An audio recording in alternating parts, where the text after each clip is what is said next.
Hey, it's Tobi and welcome back to this small corner of the internet where I talk about books. Before we begin, sorry for the croaky, crusty sounding voice. The girl's got a cold. Today's video, I'm going to be talking about the 22 books I want to read in 2022.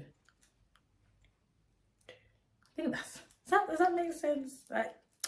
We'll go with it. But yeah, 22 books I want to read in 2022. Should this video probably have come out in January? Yes, but mind your business. It's out now.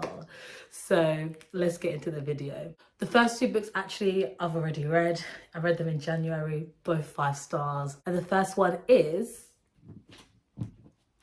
Know My Name by Chanel Miller. And not only was this 5 stars, not only is this already going to be in my best books of 2022, this is one of my best books of all time. So this is a memoir about when Chanel Miller was sexually assaulted by Brock Turner, and then it also follows the aftermath, how she had to learn to cope with it, how she didn't at times cope with it. It also follows the actual trial and the case and the whole legal system in America, seeing exactly how the case and the trial unfolded over, I think it was 3 years it took. 3 years before he even got that then ridiculously light sentencing. It just exposed the patriarchal and the racist institutions that are designed to fail and not protect the most vulnerable in society. I felt seen, I felt heard, I felt angry, I felt hopeful. If you've experienced anything similar to that she has, and there are things that I really could relate to that she talked about, it can be very triggering at times. There's obviously massive trigger warning for sexual assault, so depending on what state of mind you're in and what you've been through, consider that before diving into this book. And although it could be triggering, it was also super cathartic though, like being like, oh, it's not just me who's experienced those feelings or emotions or that whole roller coaster of just higgity-haggity from going through something this traumatic and awful. And the second book is The Iliac Crest by Christina Rivera Garza, and it's translated by Sarah Booker. And Christina Rivera Garza is a Mexican writer, an incredible Mexican writer, and this is translated from Spanish into English. This is a kaleidoscopic literary tale that really dives into the importance of language, and especially how much of language is gendered. The way that Garza just dismantles the binary roles and binary restrictions of gender in this book is outstanding. This book was well ahead of its time.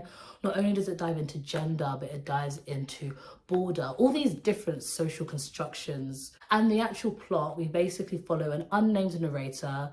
It's a dark and stormy night. These two women knock on his door one evening. One is his ex-lover, and the other claims to be this very well-known writer called Amparo Davila. And they both barge into his house and start ruthlessly questioning the narrator, saying that we know your secret. And supposedly this secret is that he's not a man. And we see how this unnamed narrator starts spiraling as he starts questioning his gender, and then if his gender is questioned, what does that mean for him and how he sees himself, how he values himself, how he's seen in society, how he starts feeling othered, and just so many wonderful themes are discussed. And it has this almost gothic aspect to it too, which is wonderful. The writing is extremely lyrical and beautiful. The next ones are ones that I'm hoping to get to either very soon or just throughout this year. And the next one is Open Water by Caleb Azumah Nelson. And this is Caleb's debut novel. Can we start with that? And he's a Ghanaian British writer. This book is essentially about 2 young Black British people. One is a photographer, one is a dancer, and they meet at a pub in Southeast London, and they fall in, and then apparently also out of love. They're now navigating the creative world as they're both in creative fields, and how they're really trying to battle and not be restricted and seen just for their black bodies, as there's so much more than that. Black people are so much more than that. So there's the whole potent focus on racial identity in Britain, especially being a black person. But then also there's this coming of age sort of story with their relationship and their love and the intensities, the highs, the lows, the complications. Dancing ballet my whole life, so the fact that the black woman in this book is a dancer, I'm just so excited to dive in. So the next book that I want to read is Crime and Punishment by Fyodor Dostoyevsky, and this is one of the classic books in Russian literature. I actually started this last year. I maybe got, I think I got over 100 pages in, and I was loving it. I was enjoying it. It was really well written. I was really fascinated by this main character and his very skewed idea of morality. But honestly, I'm a mood reader. It's very heavy, it's dense, and I just needed something a bit lighter, a bit wackier, so I put it down.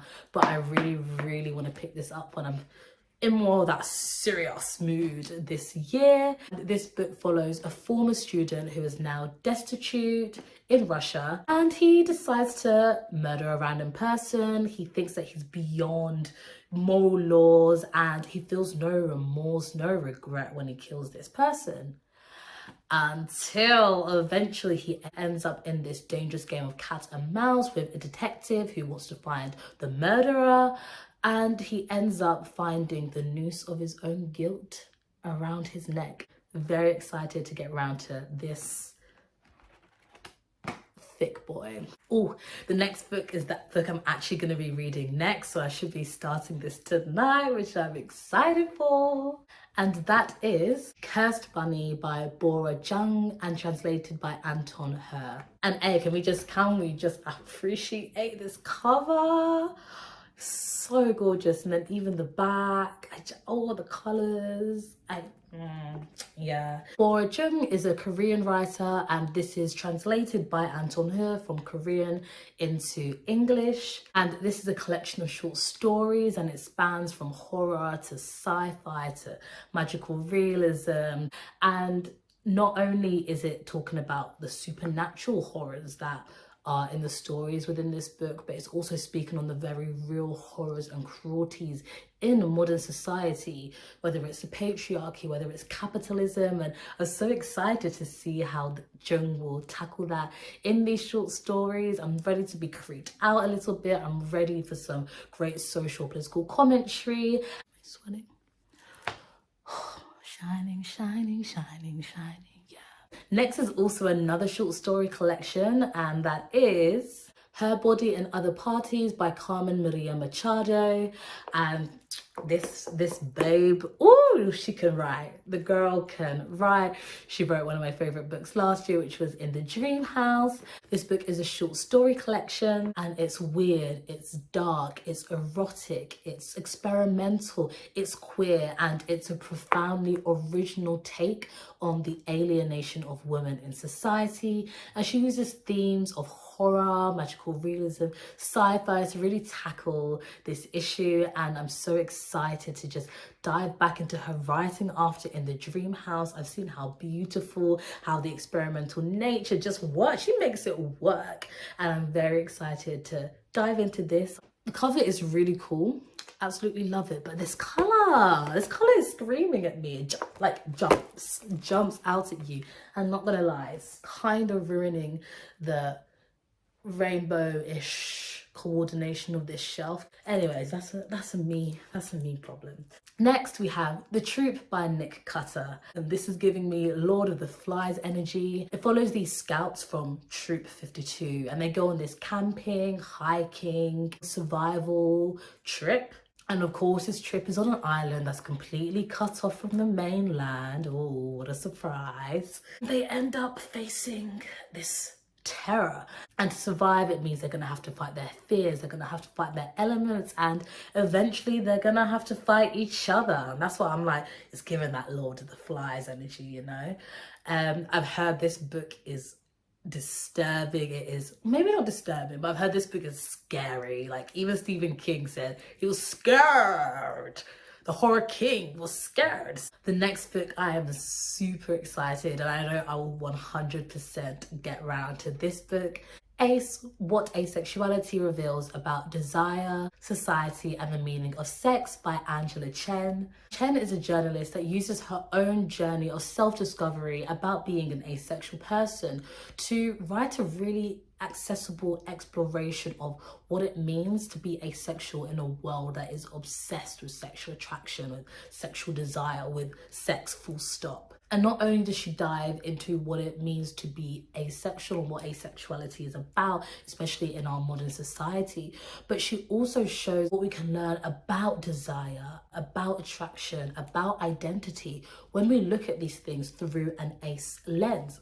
Next, we have Razorblade Tears by S.A. Cosby. This is a revenge thriller, so it sounds like a bit of me. This follows two fathers who are homophobic, but both of their sons are gay and are married to one another. And one of these fathers is black, the other is white, and they're both ex-cons.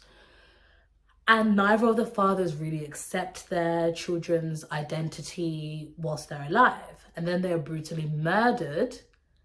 And that's where this, I think, tale of redemption comes from. And these fathers now basically decide to pair up, to gang... Is that basically pair up, find out who killed their sons, get revenge, put those guys in the ground. Oh, next, how do you say this word? Posthumous Memoirs of Cubas by Machado de Assis, and he is probably one of the most famous, well-known, well-respected, well-regarded Brazilian authors. This book, this memoir, is essentially about the ghost of a decadent but disagreeable aristocrat. He writes this memoir and dedicates it to the worms that are gnawing on his corpse. So, you know, already the premise, I'm like, wow, this is different. And in this memoir, the protagonist is talking about his failed romances. He's talking about his half-hearted political ambitions.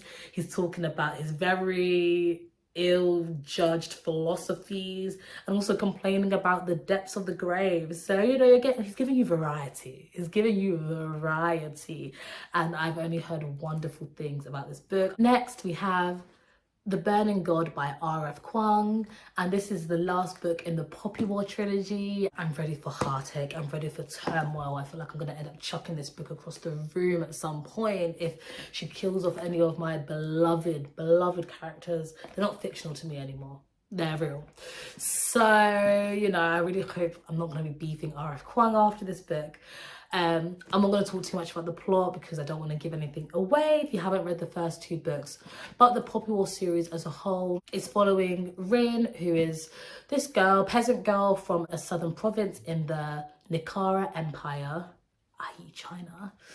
And it's basically a historical fiction about Japan attempting to colonize China in the 20th century for the second time, and the war that ensues. It's also got fantastical elements in it. It's got amazing, some of my favorite characters of all time. And yeah, this is the last book in the series. I can't wait to read it.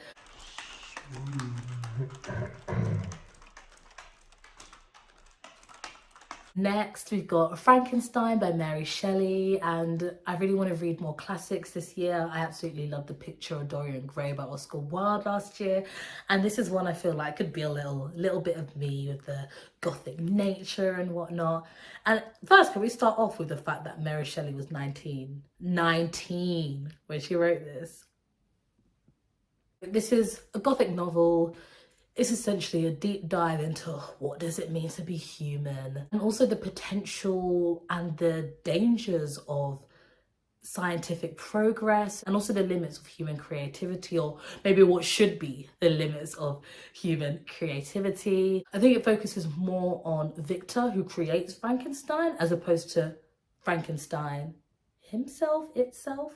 Oh, well, I guess I'll find out how to refer to Frankenstein. I'm very intrigued to see, I guess, the maybe moral dilemmas Victor ends up facing after creating Frankenstein, and what it shows and reveals about, I guess, probably the ugliness of society. And next we have Black Joy, which is edited by Charlie Brinkhurst-Cuff, who is a well-known journalist, and Timi Sortier, who I love. I went to secondary school with her. An absolute babe. And this book is a celebration of Black British culture from 28 different writers or public figures. We have the likes of Timi Sortier herself, who writes one of the essays. We have Diane Abbott, who is a Labour MP here in the UK. We have the comedian Munya Chihuahua. We have Leanne Pinnock from Little Mix. And we have so many more wonderful, wonderful people. And I just cannot wait to read it. Like, it's blackness, it's Britishness, it's joy. It's not about Black trauma. And we need to focus on Black joy sometimes, not everyday trauma. Like, yes, it's important to have, of course, that literature, those books out there. Like, it's necessary. But especially when you are a Black person, you really have to live a lot of that trauma. It's so wonderful to be reminded of the wonders, the joys of being a Black British person. Next, we have The Secret History by Donna Tartt. And this is a cult favorite. This is a well-renowned book. This is meant to be like the dark academic of dark academics. That no one's doing it like her, you know? She's the main character. But what I know is that this is meant to be some sort of reverse murder mystery. We're following a group of elite, eccentric Shakespearean students at this New England college. I think for this one it'll be easier if I just read the blurb.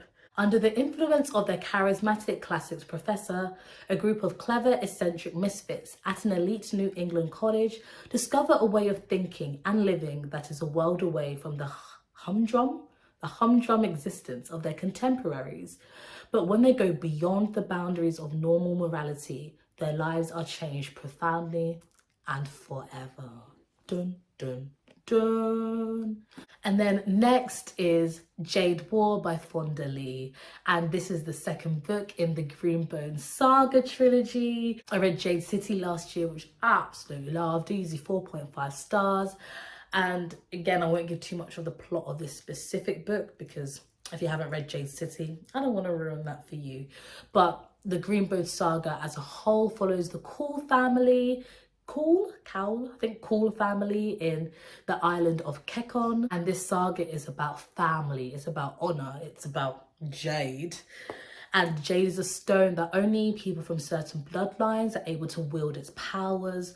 And not only do you have to be from certain bloodlines, but also you need to be trained in a very intense, rigorous way for years at special schools. And the Cool family are in this very, very violent feud with the other clan in this island of Kekon called the Mountains. Absolutely excited for this sequel. I'm just already ready for the heartache, for the turmoil, for Fonda Lee to rip out my heart, chuck it on the floor, jump on it a few times and return it back to me. Like, it's nothing for me to then go through God knows what in the final installment, Jade Legacy. And then next we have Tell Me I'm Worthless by Alison Rumfitt. So this is trans fiction. It confronts the supernatural and the real horrors of a transphobic, fascist Britain. And Alison Rumfitt does that by using a haunted house story, from what I understand. And I'll read the blurb because I feel like that'll be easier to get across the actual plot of the book. 3 years ago, Alice spent one night in an abandoned house with her friends Isla and Hannah. Since then, things have not been going well. Alice is living in a haunted existence. She hasn't spoken to Isla since they went into the house, and she hasn't seen Hannah either. And memories of that night torment her mind and her flesh. But when Isla asks her to return to the house, past the keep out sign, over the sick earth where teenagers dare each other to venture, she knows she must go. Together, Alice and Isla must face the horrifying occurrences that happened there, must pull themselves apart from the inside out, put their differences aside, and try to rescue Hannah, who the house has chosen to make its own. So very excited for this. Alison Rumfitt is a transgender woman, and I'm very, very excited to delve into the heart of modern day trans experience, especially British experience. Next, we have some translated fiction again, hurricane season, and this is a Mexican author and it's translated from Spanish into English, translated by Sophie Hughes. So this book is about a small Mexican village that is crippled by violent mythologies, feeding misogyny, feeding femicides. And the story is portraying the demons of contemporary Mexico: violence, poverty, corruption, misogyny, prejudice, superstition. And Machado does this with this plot of the witch is dead, these children find the witch's body in the village, and then the village is rife with rumours about who done it, how did it happen. We've got an unreliable narrator, which I absolutely love. So I'm very excited to delve into this. Next we have The Heart of a Dog by Mikhail Bulgakov, who is the author of my fave, The Master and Margarita. This time we're following the surgical transformation of a dog into a human. So this is meant to be a really obvious criticism about Soviet society, especially after the rise of the rich that followed the Bolshevik Revolution. So absolutely loved that book. I'm excited for this one. I know it's probably going to be very wacky. I'm ready for the satire. His humour is a little bit of me. Next we have I Know Why the Caged Bird Sings by Maya Angelou. As beautiful as it's meant to be, is also quite hard hitting and talks on some really difficult topics. So I know there's a massive trigger warning for sexual assault in this book. So this is a memoir about Maya Angelou growing up as a Black woman in America in the 20th century, especially her youth in the Deep South in the 1930s when she lived with her grandma. And from what I've heard, this entire memoir is a combination of intense joy, but also extreme suffering and also beautiful, lyrical, wonderful writing. So yeah, I'm ready to dive into this and find out why Maya Angelou is so beloved. So beloved. Next we have Pet Sematary by Stephen King. This will be my first King novel. Honestly, a lot of them scare me with the size, the thickness. It's a lot, but Pet Sematary seems like a decent length, and it's one that a lot of people say is a great King novel to start with. And it's the classic, you know, family moves into a new town, into a kind of creepy house, and they're looking for a new start, but it's not quite the start they expected. That's pretty much all I know about the actual plot. It's all I want to know. I want to go into it pretty blind. I just know that it's meant to be very creepy, very scary. I know children are somehow involved with it. Obviously, I'm assuming pets, animals are involved in it. And I'm hoping it's gonna scare me. Our penultimate book is The Fifth Season by N.K. Jemisin. And this is the first book in the Broken Earth trilogy, which is meant to be this post-apocalyptic dystopia world. And again, this is one people say just go into it. I've literally not heard one bad thing about this series. I know there's death, I know there's a murdered son, there's a missing daughter, there's betrayal. That's pretty much all I know. Finally, we have Middle Game by Seanan McGuire. I know this is essentially, we're following an America which is run in the shadows by this alchemist congress, which is an extremely powerful society that is focused on transmuting reality. We meet these two twins, I think it's Roger and Dodger, which is, I already love that. One is extremely skilled with languages and the other is extremely skilled when it comes to maths. And they're not quite human, though they themselves don't really know that or realize it. And they're also not quite gods. At least not yet. Their creator plans for the twins to essentially ascend and attain godhood, and then he wants to be able to claim that authority and power for himself. Yikes. Let me guess. White, middle-aged cis man? Probably. Those are the 22 books that I want to read in 2022. I've already read 2 of them, so we're off to a decent start. I can't wait to see at the end of the year how many I actually get round to, if I get round to any, if I get round to all. And if you've read any, let me know what you think about them. No spoilers, please, just your thoughts or your star rating. And also give any suggestions, recommendations you think I might like from those books that I've just spoken about. But if you like this video, give it a thumbs up. And if you want to join this small chaotic corner of the internet, then subscribe, and I'll see you next week. Bye.